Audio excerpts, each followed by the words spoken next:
అక్క అంబాసిడర్, నేను బెంజు, అది పోర్టబుల్. నేను ప్లాస్మా, అది లైఫ్ బాయ్.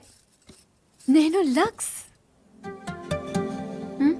అందుకే నా అన్న దానికి ప్రాబ్లం కాకూడదని ఇలా వచ్చాను. దేవుడు దయ వల్ల దానికి పెళ్ళైపోతే అక్కడ గంటకు తగ్గ బంటలో ఏ హృతిక్ రోషనో అభిషేక్ బచ్చనో దొరకపోలే.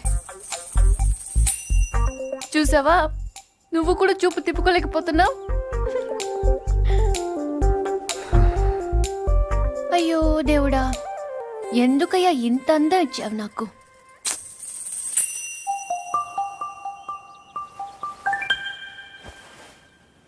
బాధపడకు పూరి. మీ అమ్మ వాళ్ళందరూ అనవసరంగా భయపడుతున్నారు, కానీ నువ్వు అంత అందంగా ఏం లేవు.